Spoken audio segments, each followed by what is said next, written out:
Hello everybody, I am Tom and you are watching me play Disco Elysium. In the last episode, I found my patrol car which I had crashed into the ocean. And inside there was my badge, so that was nice I suppose. I have found my badge. I'm going to continue searching the coast while I can. The underside of the boat has recently been tarred. So the reason I'm kind of exploring by myself is because Kim is getting rid of the body. Quick travel unlocked. Fisherman's hut. Oh. Useful. Someone up here to talk to, I suppose. A wedding stone. Well worn and covered in rust. White curtains have been drawn shut. No looking in. I can look in here though, right?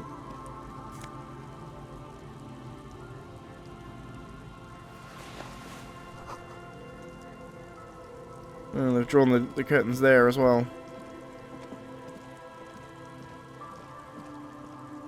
Sounds of life in the north. Washboard scrubs filth from fabric, rather. Cinder blocks charred, a makeshift fire pit with magazines for lighting. A very cheap area here. Bushes are too thick and thorny to pass through. Okay.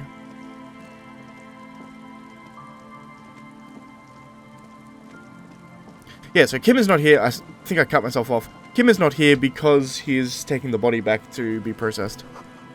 The shot could have come from here. Trees block the way. Shot couldn't have come from here. Trees block the way. Good to know.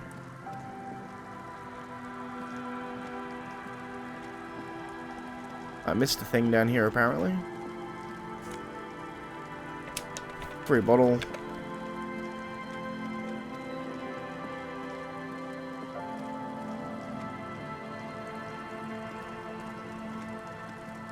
Just gonna make sure I got everything down here. I think I did.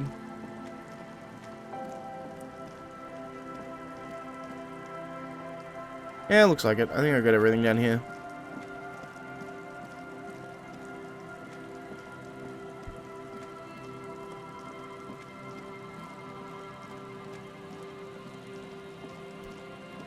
Okay, good to know.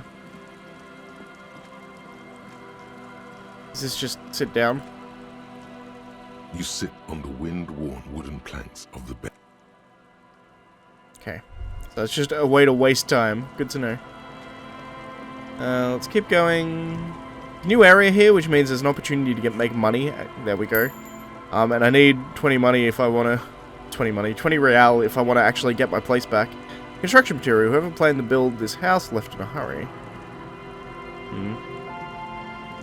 So I want to make 20 real, if possible, because I want to wash.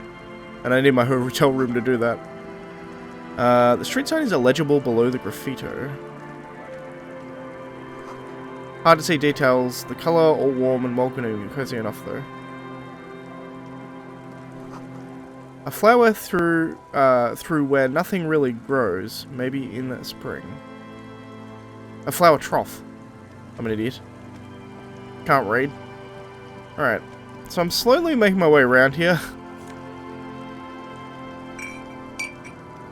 I will talk to people eventually. But at this stage, I'm more interested in looking at, the world. A drop in temperature, an easy flow there. An empty street. Before you, a thoroughfare unjammed with lorries. No more drivers smoking on hitch steps. Just silence. What did the smoke smell like? Chemically sweetened. Across the road, a forgotten bus stop. Corrosion has opened a hole in its roof. An elm tree watches over the building. Its branches are dripping with rain and snow. The road is smooth and motley. Craters filled with a black asphalt. The asphalt, first laid, is grey already. A row of tenements are under construction in the distance. Who are the people who live across the road? A tub warm with water, white with soap.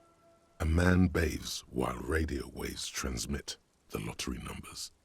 4, 18, 21, 4, 1. Interesting. A modern washing machine rattles a drawer full of silverware. What about the bus stop? Number 312D. Young girls used to come here, huddled up, hoping for more warmth. Are these than their memories thin he's having? coats give Must them. be, right? The bus took them to school. It has not run for 8 years. There were not enough girls to sustain its cost. And the road? Craters pocked the surface. Children played in them until heavy trucks full of black pitch rolled in. The landowners have filled the craters with money. It is a vital artery of the flow of trade. There's one bump on the road.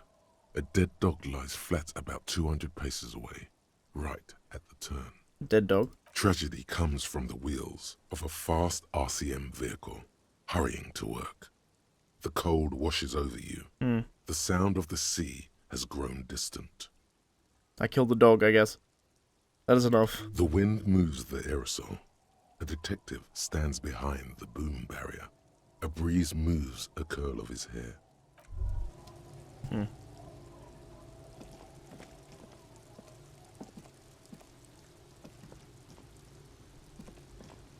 So I guess I can't go that way. Let's talk to people, shall we? Hey, buddy. Don't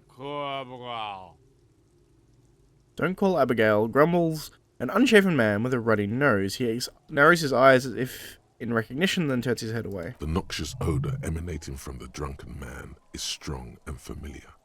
Don't you call her? Yeah! Don't call Abigail! Who is Abigail? Uh-huh. Abigail. Don't you fucking call Abigail. You're not going to get anything out of this guy. He's too drunk. Don't call Abigail. Let's talk to these guys, I guess. Hey, tequila! A 30-something man clad in two-piece Lycra TM tracksuit puts down his Pilsner and extends his hand in greeting. Good to see you. How's business? How's the whole reality situation treating you? Shake his hand. So what's happening? Wait, tequila? Yeah, Tequila Sunset. How are the, high-concept, reality-based adventures proceeding? He says it like it's obviously your name. Like you call someone Billy Brunel or leader of the 4th Street Gang.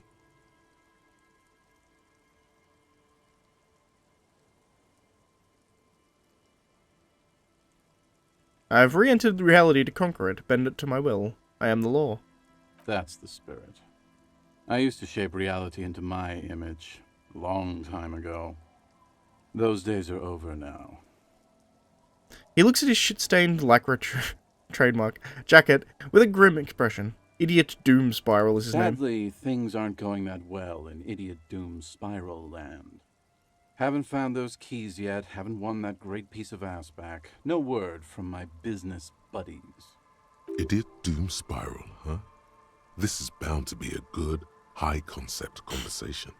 At last. Thank you, conceptualization.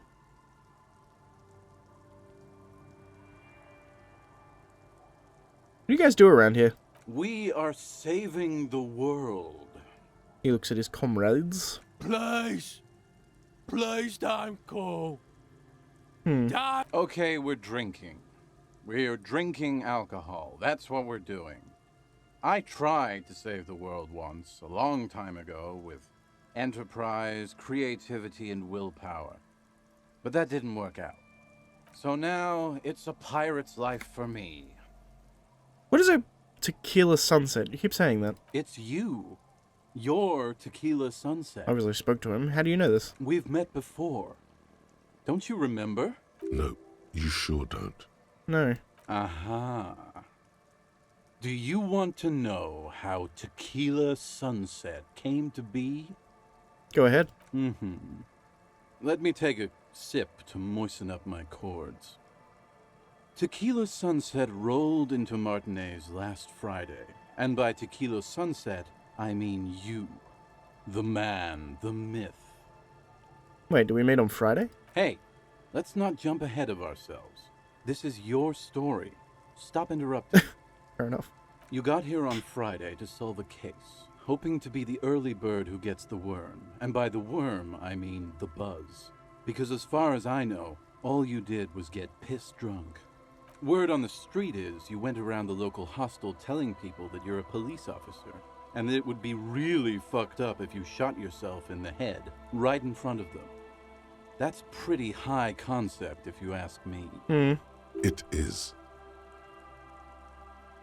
What happened next? It was a late Saturday night when we, the Union of Moribund Alcoholics, were getting our drink on. Nothing remarkable about this. We get our drink on 24/7. Makes everything warm and glowy. I trust you know the feeling. One moment we hear the sound of a motor carriage revving up somewhere on the plaza, followed by a series of dings and bangs. Do you remember the sound of wood cracking? The billboard?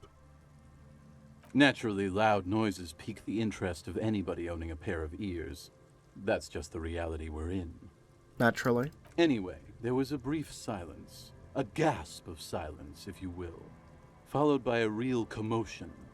We heard the carriage careening towards the coast at top speed. Sounded like someone jumped the canal. We grabbed our brewskis and rushed to the jetty. Never underestimate the speed of an alcoholic. What we saw was a sight to behold. A beat-up police carriage containing you. Right there on the beach, you revved the engine and screamed at the top of your lungs, "The time hath come!" So, naturally, being the curious cat I am, I asked what time hath come, to which you replied, "The time hath come for tequila sunset, the end of all Oh, God. things." What happened next? Your reality contracted. You jammed the pedal, plowed right off the jetty, and through the ice. We ran towards the ice, whilst you crawled your way out, miraculously unhurt, covered in seaweed and shit, like some kind of sea monster. When we finally got there, you were sitting on the beach crying. You said that your badge and uniform were in the car. It was too late to get in there, though. The carriage had sunk too deep. I guess this is how you learn if I hadn't just waited and investigate the car. In this way, you and your motor carriage have a lot in common. Thank you, Rhetoric. Recognizing a brother in need, we offered our condolences and invited you to party with us, which you naturally agreed to. We asked about the whole tequila sunset thing, and you told us it was your name now and insisted that we all call you that from then on. My real name is Harry. No, that's just what your mother called you. Your real name is Tequila Sunset. Just embrace it, brother. How long did we party for? Hours. It was an all-night drink-a-thon. Then, at some point, I think it was Sunday morning, you got belligerent and wanted to talk about Revacholian women. Interesting. How they're beautiful and also whores and so on. How one of them fucked you real bad. After a short while, you crossed the event horizon, looked sullen, got up, and left without saying anything. Now that's a story. It was the greatest thing this fishing village has seen since Rosemary tried to use a crab to open his beer. Aye, that was a classic too. Did I tell you something specific about the person that fucked me? You were pretty vague about it, but you kept saying you got fucked real hard, and that we've all been fucked too. No one's fucked me. I do the fucking around here. Abigail. It seemed pretty painful, to be honest with you. If I had to guess, I'd say you're still working through some shit. Probably. Did I mention losing anything else? Beside your gun and your badge, you said something about your hope or heart or something. To be honest, the details are a little hazy. I'm trying to get information about my drunken amnesia from someone who is himself a drunk and can't really remember what happened. But In retrospect, I guess you lost your motor carriage too? That's a big one. did I say anything about my colleagues? You told us that they were a bunch of fucking losers whose main interest was Cramping your style. No specifics. It was more about you that night. You were the star of the show. Did I say anything about the case? Yeah, you said it was no biggie and that you'd solve it in no time.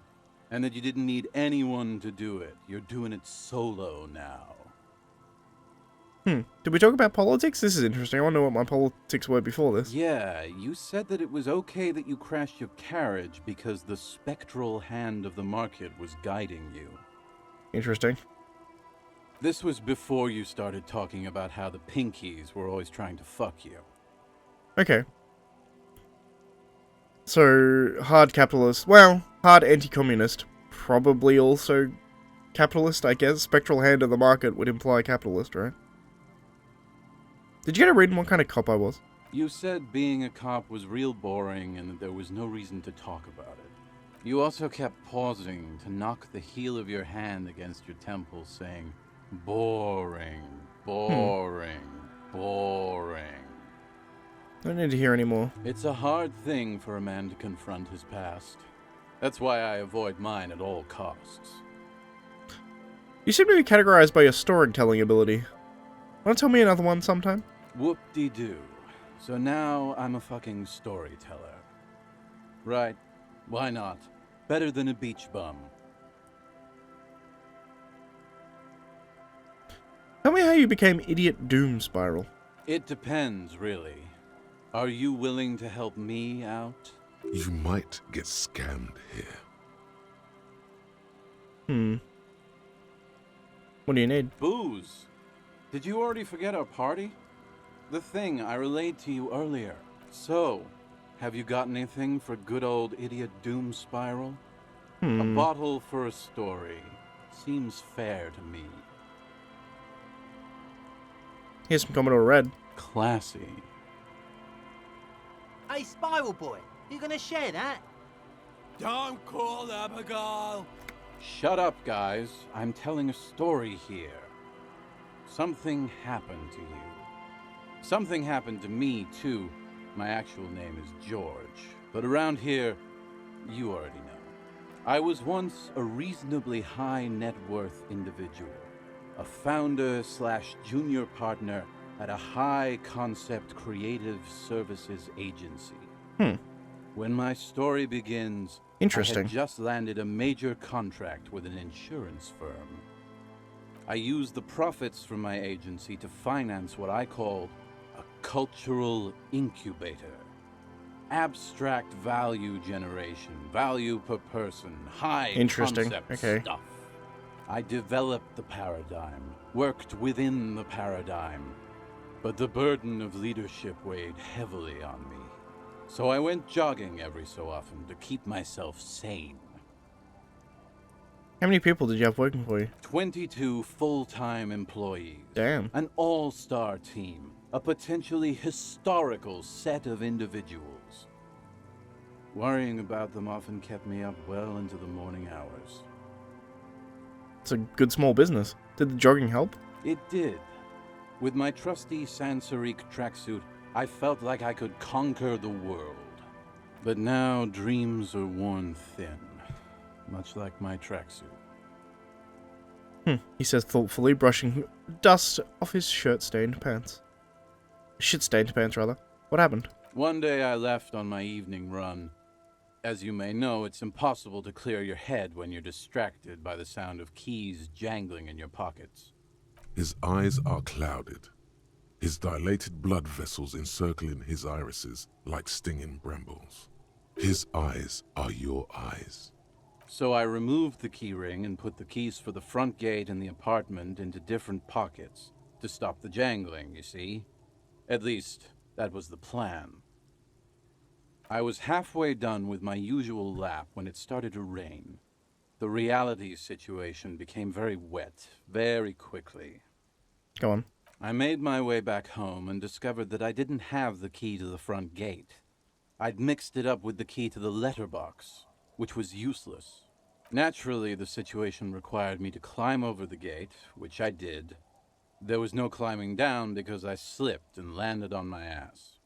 Reality was looking rather grim just then. Me lying on my ass in a mud pit in the middle of a heavy shower. But when life knocked me down, I always got up. So I made my way across the yard. Standing in front of my apartment door, fumbling with my pockets, I realized that I'd also forgotten my apartment key. Gotta be shitting me. I wish I were, Tequila. I wish I were. Instead of my apartment key, I'd taken the key to the office. What happens next? I rang my neighbor's buzzers. It was late, and most of them didn't even answer. Those who did assumed I was trying to sell them something and hung up before I could even explain the situation. People are naturally wary of ad men, you see. One moment someone chats you up, 5 minutes later you've bought a box of edible lingerie and a strap-on. I don't begrudge them, especially since I was known to be one of the best. He pauses meaningfully. Just then, I experienced a moment of clarity. I still had the key to my office. I could wait out the storm there. But when I reached my office, I remembered that I'd asked one of my producers to change the locks that day. And since I hired only the best, he'd already done it, and I couldn't get in. Huh. Anyway, That long seems... story short, life spiraled out of control. I haven't gotten into my apartment for years, and my girlfriend left me because she didn't want to date a homeless man. The company, well, you see where I'm going with this. It sounds like it's all bullshit. So, now you've heard my tragic tale. What do you think? Like nothing you've ever heard, huh?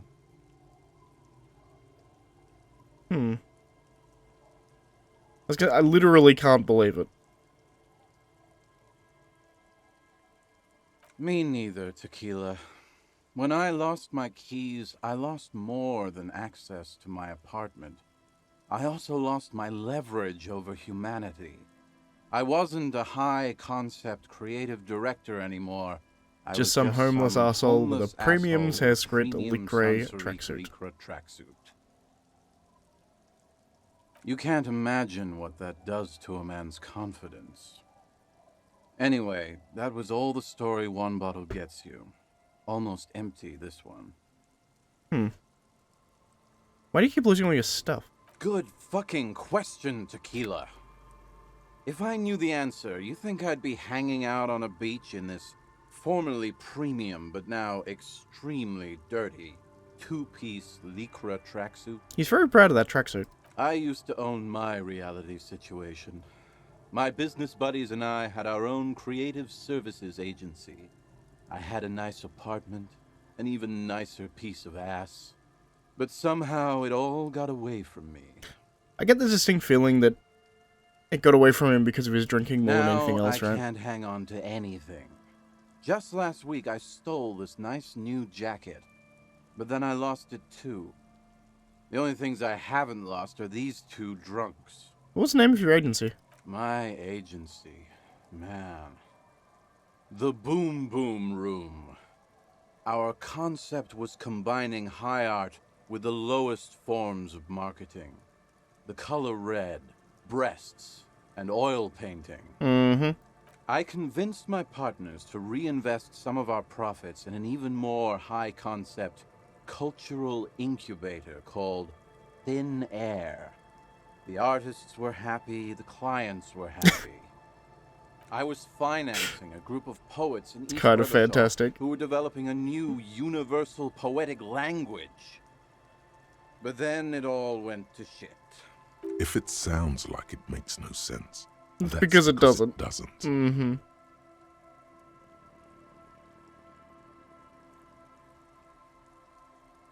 I agree, it is cynical wankery, but, I mean, he's been nice to me so far, I don't want to be a dick.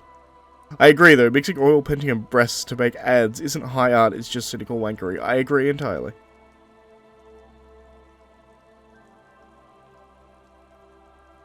Never mind that I asked. Asking is how you get ahead.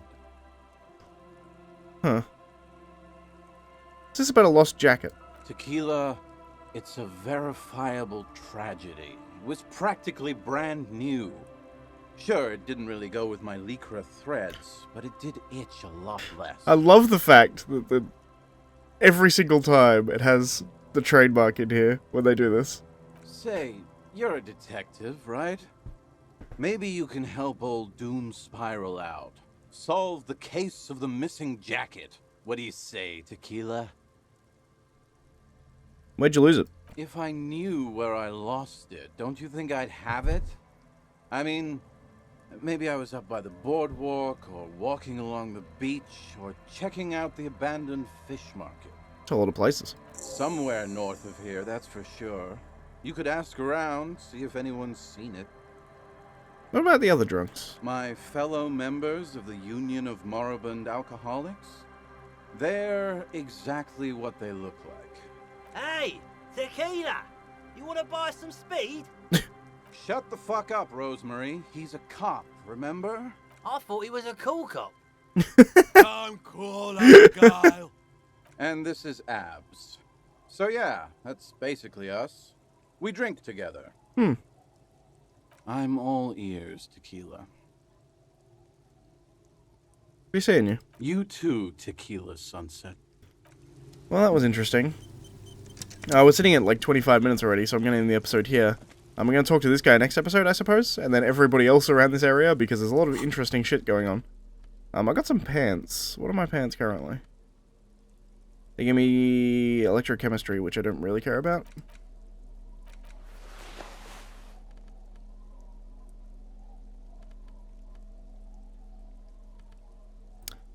Alright, we're good. These are some wonderfully regular pants. Not too tight, not too loose. Moderate in every sense. You'll blend right in at some pleasant dinner party. I like regular, normal things. I know you do. These inter-Isolari pants are like wearing a perfect compromise in your nether regions. No one will call the moral intern on you like this, that's for sure. Interesting. You're a little more moralist now, buddy. A little more normal, even if you didn't want to be. Interesting. It's interesting that being normal is like such a horrible idea for him that it's like an internal conflict just by putting on some pants. Anyway, that's going to be it for this episode, so if you like the video, please leave a like. If you're not subscribed, please consider subscribing. And as always, thank you for watching, and I shall see you next time. Bye, guys.